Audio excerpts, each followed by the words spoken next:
Hello everyone, welcome to Divya education. आज है 22 अगस्त और 22 अगस्त से रिलेटेड हमारे जितने भी करेंट अफेयर्स के क्वेश्चन बन सकते हैं जो कि हमारे प्रत्येक कॉम्पिटिटिव एग्जाम के लिए इम्पॉर्टेंट हो सकते हैं, उन सभी को हम लोग इस वीडियो में सॉल्व करेंगे। ठीक है।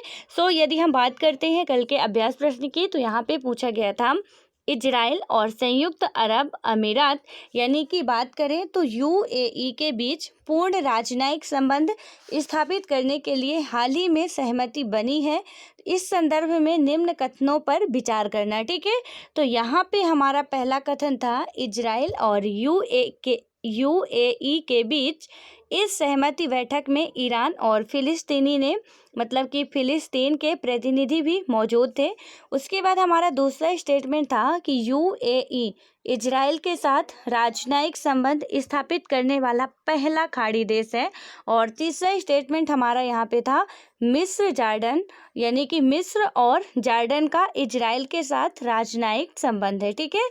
तो यहाँ पे हमको बताना क्या है कि उपरोक्त कथनों में से यानी कि जो ऊपर ये 3 कथन दिए गए हैं, तो इनमें से कौन सा या से कथन सत्य है। ठीक है। तो हमारा पहला ऑप्शन था केवल 1, दूसरा था 2 और 3, और तीसरा था 1 और 3, और चौथा हमारा था 1, 2 और 3। तो इसका राइट आंसर हमारा क्या हो जाएगा 2 और 3। ठीक है। उसके बाद यहाँ पे आप व्याख्या की यदि हम बात करते हैं तो इसमें क्या बताया जा रहा है कि इजराइल और संयुक्त अरब अमीरात, यहाँ पे अमीरात होगा। ठीक है। तो संयुक्त अरब अमीरात यानी कि यूएई के बीच आपसी संबंध सामान्य बनाने और पूर्ण राजनयिक संबंध स्थापित करने के लिए सहमति बनी है। यह सहमति अमेरिका के राष्ट्रपति डोनाल्ड ट्रंप की मध्यस्थता में 13 अगस्त को हुई वार्ता बैठक में बनी। यह बैठक अमेरिका के राष्ट्रपति डोनाल्ड ट्रंप, इजराइल प्रधानमंत्री यानी कि इजरायली प्रधानमंत्री जो हैं बेंजामिन नेतन्याहू, और उसके बाद है अबू धाबी के शहजादे मोहम्मद अल नहयान के बीच हुई थी। ठीक है। यानी कि इसका जो हमारा बात करें तो पहला स्टेटमेंट क्या है, गलत है। तो इसमें क्या हो जाएगा कि यहाँ पे ये जो फिलिस्तीन है ये प्रतिनिधि के रूप में मौजूद नहीं थे, इसलिए ये स्टेटमेंट क्या हो जाएगा पूर्ण रूप से हमारा गलत हो जाएगा। ठीक है। और दूसरा और तीसरा स्टेटमेंट बिल्कुल राइट हो जाएगा। तो उसके बाद अब हम बात करें अगले क्वेश्चन की, जो कि आज का हमारा पहला क्वेश्चन है। इसमें पूछा जा रहा है कि स्वच्छता सर्वेक्षण 2020 में राजधानियों की श्रेणी में निम्न में से किस राजधानी को पहला स्थान प्राप्त हुआ है। तो यहाँ पे है पटना, दूसरा है दिल्ली, तीसरा है लखनऊ, चौथा है जयपुर। तो इसका राइट आंसर हमारा क्या हो जाएगा दिल्ली। उसके बाद बात करें यहाँ की इसकी व्याख्या की, तो इसमें बताया जा रहा है कि दिल्ली नगर पालिका परिषद यानी कि एनडीएमसी ने 20 अगस्त 2020 को घोषित स्वच्छता सर्वेक्षण 2020 में सबसे स्वच्छ राजधानी वाले शहर की श्रेणी में पहला स्थान हासिल किया है। एनडीएमसी क्षेत्र में लुटियंस दिल्ली शामिल है। इसमें राष्ट्रपति भवन, संसद भवन, उच्चतम न्यायालय और उत्तर तथा दक्षिण ब्लॉक जैसे महत्वपूर्ण भवन भी हैं। और उसके बाद यहाँ पे बात करें यदि हम, तो एनडीएमसी को राष्ट्रीय स्वच्छता पुरस्कार श्रेणियों में खुले में शौच से मुक्ति की श्रेणी में AA+ और कूड़ा मुक्त शहरों की रैंकिंग में 3 स्टार और गार्बेज फ्री सिटी की रैंकिंग पहले से ही मिली हुई है। ठीक है। तो अभी जो स्वच्छता यहाँ पे भारत मतलब कि क्या बात करें, जो हमारा भारत स्वच्छता मिशन चलाया गया था, इसमें क्या था कि अभी जस्ट हमने कल ही पढ़ा है कि इंदौर को पहला स्थान मिला है। यानी कि जो ऐसी सिटी है स्वच्छ रूप से, पूर्ण रूप से स्वच्छ है और लगातार चौथी बार है जो कि एमपी के इंदौर को क्या हुआ है पहला स्थान मिला। ठीक है। अब यहाँ पे पूछा जा रहा हमसे कि राजधानी ऐसी कौन है जिसको प्रथम स्थान प्राप्त हुआ है, तो ऐसी राजधानी दिल्ली है। उसके बाद हम बात करते हैं अगले क्वेश्चन की। तो हमारा अगला क्वेश्चन है कि हाल ही में किस देश के सुनहरे खोल के साथ जन्मे एक कछुए की खोज हुई है? तो यहाँ पे है भारत, दूसरा है चीन, तीसरा है नेपाल, चौथा है पाकिस्तान। तो इसका राइट आंसर क्या हो जाएगा? नेपाल। देन उसके बाद व्याख्या की बात करते हैं, तो इसमें क्या बताया जा रहा है कि नेपाल में सुनहरे खोल के साथ जन्मे एक कछुए की खोज हुई है। इसका यह रंग बेहद दुर्लभ जेनेटिक म्यूटेशन यानी कि बात करें तो उत्परिवर्तन की वजह से होता है, जो उसके पिगमेंटेशन को बदल देता है। नेपाल के टॉक्सिनोलॉजी एसोसिएशन के एक अधिकारी ने कहा कि नेपाल में इस कछुए में क्रोमैटिक ल्यूसिज्म का यह पहला और दुनिया भर का केवल 5वां मामला है। वन्यजीव विशेषज्ञ कमल देवकोटा ने कहा कि इस कछुए का नेपाल में धार्मिक और सांस्कृतिक महत्व है। ठीक है, देन उसके बाद हम बात करते हैं अगले क्वेश्चन की। सो हमारा यहाँ पे नेक्स्ट क्वेश्चन है कि भारतीय कप्तान विराट कोहली अंतर्राष्ट्रीय क्रिकेट परिषद यानी कि ICC की नवीनतम टेस्ट रैंकिंग में बल्लेबाजों की सूची में किस स्थान पर बरकरार है? तो इसमें पहला ऑप्शन है पहले पे, दूसरे पे, तीसरे पे, चौथे पे। तो इसका राइट आंसर हमारा क्या हो जाएगा? इसका राइट आंसर होगा सेकंड नंबर पे अभी भी इनका स्थान बरकरार है। सो इसकी व्याख्या की यहाँ पे यदि हम बात करते हैं तो इसमें बताया जा रहा है कि भारतीय कप्तान यानी कि हाल फिलहाल में जो भारत के कप्तान है वो कौन है? विराट कोहली हैं। ठीक है, तो भारतीय कप्तान विराट कोहली अंतर्राष्ट्रीय क्रिकेट परिषद यानी कि बात करें तो इंटरनेशनल क्रिकेट काउंसिल, ठीक है, ICC का फुल फॉर्म होता है। तो इसका फुल फॉर्म भी हमें याद रखना पड़ता है ताकि कभी भी कोई पूछे तो हमसे बन जाए या किसी भी एग्जाम में पूछा जाए तो हमसे आसानी से हम उसको सॉल्व कर लें। ठीक है, तो ICC यानी कि अंतर्राष्ट्रीय क्रिकेट परिषद या इंटरनेशनल क्रिकेट काउंसिल बोला जाता है इसको, कि नवीनतम टेस्ट रैंकिंग में बल्लेबाजों की सूची में दूसरे स्थान पर बरकरार है, जिनमें शीर्ष 10 में 2 अन्य भारतीय बल्लेबाज भी शामिल हैं। और विराट कोहली 886 अंक के साथ दूसरे स्थान पर बरकरार है, जबकि चेतेश्वर पुजारा 766 और अंजिक्य रहाणे 726 भी बल्लेबाजी सूची में क्रमशः 8वें और 10वें स्थान पर कायम है। यानी कि विराट कोहली जी यानी कि बात करें मेन रूप से तो यहाँ पे बल्लेबाज के रूप में 3 भारतीय क्रिकेटर शामिल हैं, जिनमें से कौन कौन है? तो विराट कोहली दूसरे स्थान पर हैं। उसके बाद हमारा आता है चेतेश्वर पुजारा जी, कितने स्थान पर है? तो वो 6वें स्थान पर है और रहाणे 10वें स्थान पर कायम हैं। ठीक है, देन उसके बाद हमारा आता है कि यहाँ पे ऑस्ट्रेलिया के स्टीव स्मिथ शीर्ष रैंकिंग वाले बल्लेबाज है।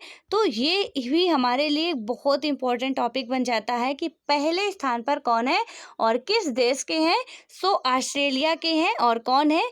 स्टीव स्मिथ, जो कि शीर्ष रैंकिंग पर है, यानी पहले स्थान पर स्टीव स्मिथ है। देन उसके बाद सेकंड नंबर पे है विराट कोहली जी का। ठीक है, और ये कहाँ के हैं? ऑस्ट्रेलिया के हैं स्टीव स्मिथ, और विराट कोहली जी अपने इंडिया के हैं।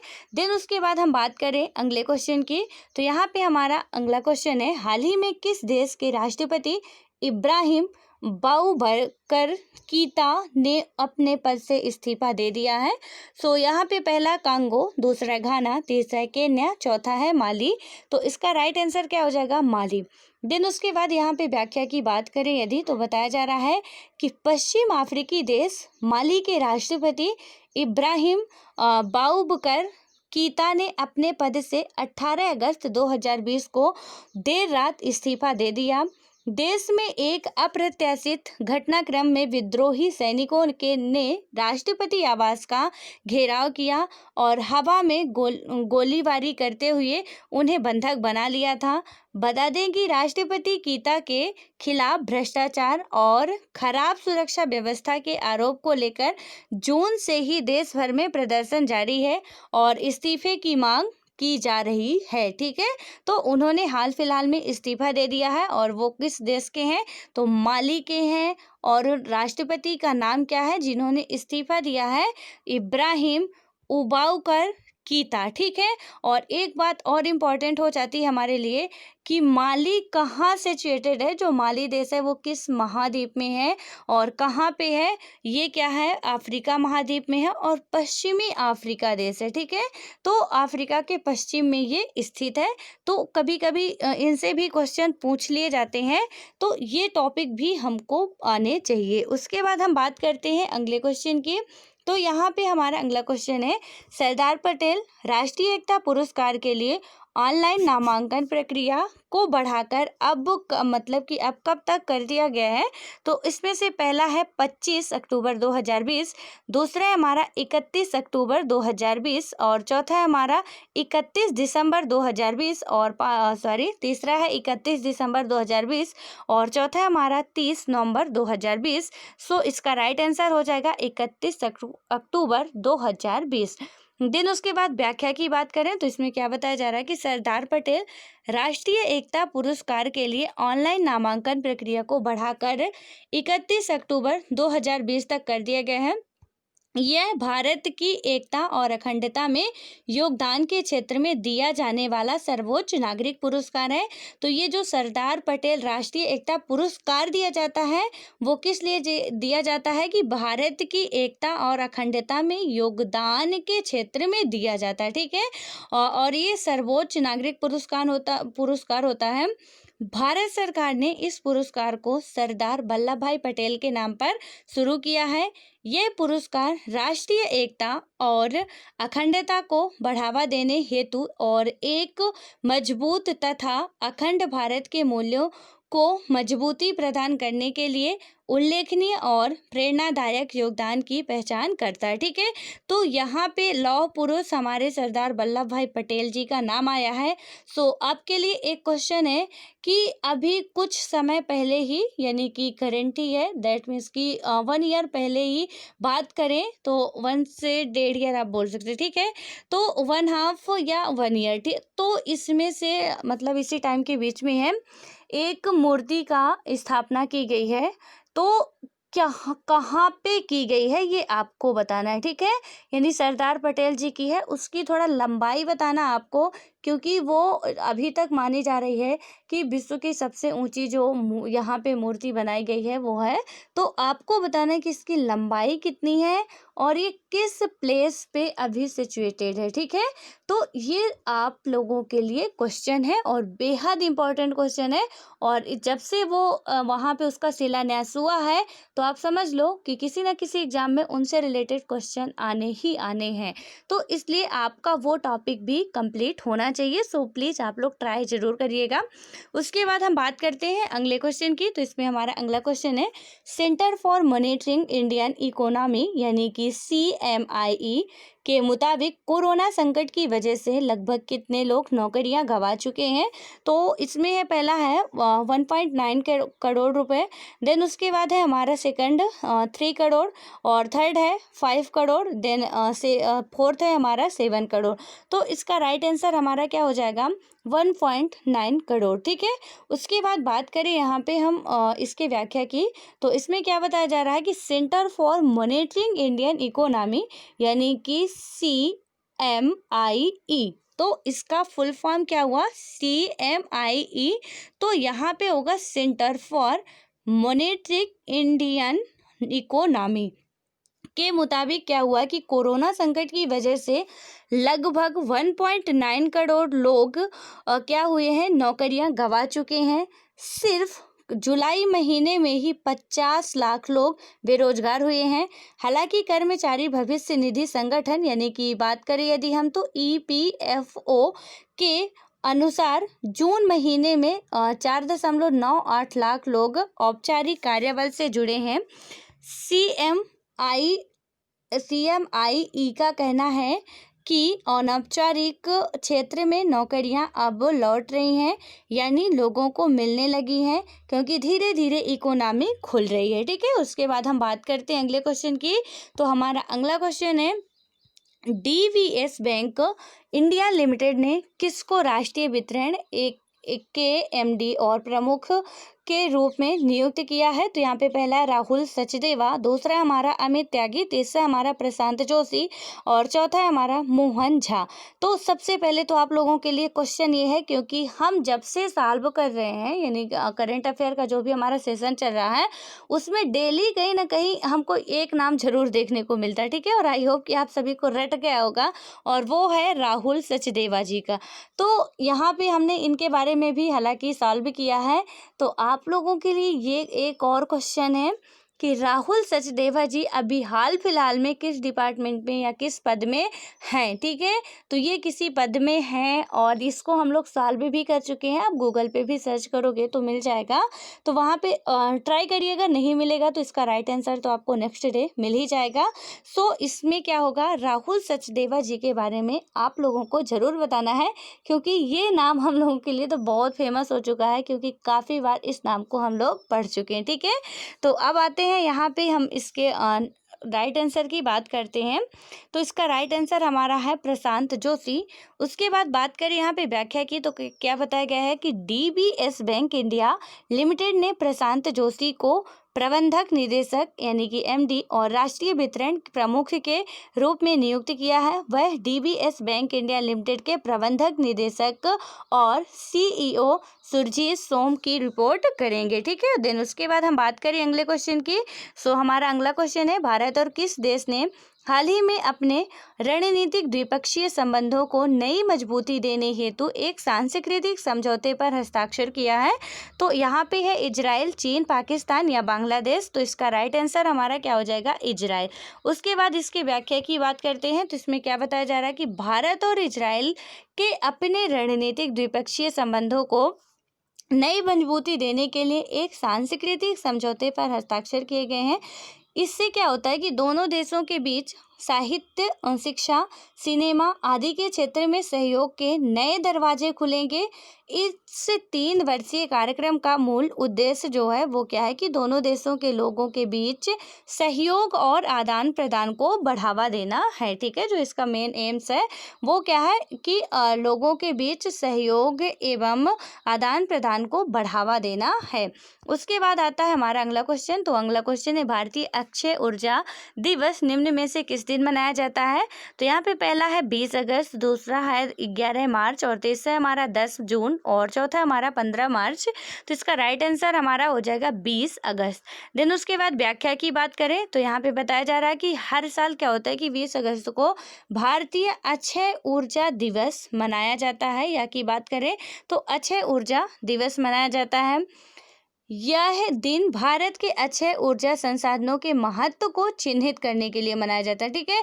यानी कि हमने कई बार भी डिस्कस भी किया है कि जितने भी हमारे इम्पोर्टेंट डे होते हैं वो किसी ना किसी मकसद से बनाए जाते हैं, तो उनका ध्येय हमें याद होना चाहिए। दैट मीन्स उनका उद्देश्य जो है वो हमें बखूबी पता होना चाहिए कि जो भी डे मनाया जा रहा है उसका मेन पर्पस क्या है, मेन एम क्या है, टारगेट क्या है इसका मनाने का, जो भी इसके पीछे का रीजन है वो हमको पता होने चाहिए, ठीक है। क्योंकि कोई भी काम ऐसे ही इंसान नहीं करता है। सो यहाँ पे इसका मेन उद्देश्य क्या है, तो यहाँ पे इसके उद्देश्य की बात करें तो भारत में अक्षय ऊर्जा संसाधनों के महत्व को चिन्हित करने के लिए मनाया जाता है। भारत सरकार देश को ऊर्जा की एक स्थायी मात्रा प्रदान करने हेतु क्या करता है कि विकास अथवा नवीकरणीय ऊर्जा स्रोतों के महत्व से अवगत है। भारतीय अक्षय ऊर्जा दिवस की शुरुआत साल 2004 में अक्षय ऊर्जा विकास कार्यक्रमों का समर्थन करने और ऊर्जा के पारंपरिक स्रोतों के बजाय इसके उपयोग को बढ़ावा देने के लिए की गई है। देन उसके बाद हम बात करते हैं अगले क्वेश्चन की, जो कि आज का हमारा लास्ट क्वेश्चन है। हाँ कि इंडिया कोविड महामारी को देखते हुए 61 जरूरतमंद खिलाड़ियों को कितने हजार रुपए की आर्थिक मदद देगी। तो यहाँ पे हमारा हो जाएगा 20,000 रुपये और दूसरा है 30,000, चौथा है 40,000 और तीसरा है हमारा 40,000 और चौथा है हमारा 10,000। तो इसका राइट आंसर हमारा हो जाएगा 10,000। देन उसके बाद बात करें व्याख्या की, तो क्या बताया जा रहा है कि हाँ कि इंडिया कार्यक्रम बोर्ड ने कोरोना संकट को देखते हुए बेरोजगार सीनियर सीनियर एवं जूनियर 61 खिलाड़ियों को तत्काल 10-10 हजार रुपये की आर्थिक सहायता देने की घोषणा की है। जिन 61 खिलाड़ियों को आर्थिक सहायता मिलेगी उनमें से 30 जूनियर और 4 सीनियर महिला खिलाड़ी के साथ 26 जूनियर और 1 सीनियर पुरुष खिलाड़ी शामिल हैं। हॉकी इंडिया के कार्यवाहक अध्यक्ष ज्ञानेंद्रो निंगोमबम है। ठीक है, तो यहाँ पे इसके अध्यक्ष का नाम भी हमको याद रखना है कि क्या होगा। तो यहाँ पे अध्यक्ष कौन है? ज्ञानेंद्रो निंगोमबम है। ठीक है, देन उसके बाद बात करें यहाँ पे अगले क्वेश्चन की, जो कि आज का हमारा अभ्यास प्रश्न है। तो इसमें पूछा जा रहा है, आपसे पूछा जा रहा है, ठीक है, फोर्ब्स पत्रिका द्वारा जारी सबसे अधिक कमाई करने वाले दुनिया के फिल्म अभिनेता। तो यहाँ पे मेन रूप से क्या होगा कि जो फोर्ब्स पत्रिका है और एक मतलब इसी के द्वारा क्या किया जाता है कि हर साल एक रिपोर्ट जारी की जाती है जिसमें से आंकड़ा लगाया जाता है कि सबसे अधिक कमाई करने वाले दुनिया के जो भी फिल्म अभिनेता हैं या और भी कोई है तो कौन है। अब ऐसा नहीं है कि फिल्म अभिनेता ही हो, फोर्ब्स पत्रिका हर एक रिच जो भी मैन होते हैं उनका निकालती है। जैसे कि हम अभी लगातार देख रहे हैं फोर्ब्स के द्वारा ही निकाला जाता है कि मुकेश अंबानी जी भारत में पहले स्थान पर बने हुए हैं। तो ये सारी बातें उसी के द्वारा हमको मिलती हैं। ठीक है, फोर्ब्स पत्रिका के अकॉर्डिंग ही हम जान पाते हैं कि क्या कैसे है। तो इसमें अभिनेताओं के लिए निकाला गया है कि 2020 में जो भी हाईएस्ट बात करें पेड एक्टर्स ऑफ 2020 सूची में शीर्ष 10 में शामिल हुए हैं होने वाले भारतीय फिल्म अभिनेता कौन है। इसमें पहला अक्षय कुमार, दूसरा आमिर खान, तीसरा शाहरुख खान और यहाँ पे है केवल दो, एक और तीन, एक दो और तीन, सॉरी यहाँ पे है 1 3 और 1 2 और 3। तो इसका राइट आंसर आप लोगों को बताना है कि इसमें कौन से ऐसे भारतीय फिल्म अभिनेता की बात कर रहे हैं। ठीक है, तो यहाँ पे हालांकि पूरे वर्ल्ड का रहता है बट क्वेश्चन में साफ साफ लिखा है भारतीय फिल्म अभिनेता, यानी शीर्ष 10 में ऐसे कौन से भारतीय फिल्म अभिनेता हैं जो कि शामिल हैं। तो इनमें से अक्षय कुमार, आमिर खान शामिल हैं, या की बात करें तो सिर्फ आमिर खान शामिल हैं, या कि हम बात करें तो तीनों ही इस सूची में शामिल हैं टॉप 10 में। तो ये क्वेश्चन आप लोगों को बताना है क्योंकि हम लोग इसको पहले ही सॉल्व कर चुके हैं। सो आई होप कि आप लोग इसका राइट आंसर जरूर देंगे। ठीक है, सो ऑल द बेस्ट, मिलते हैं नेक्स्ट वीडियो में, तब तक के लिए बाय बाय। आप सभी पढ़ते रहो, खुश रहो।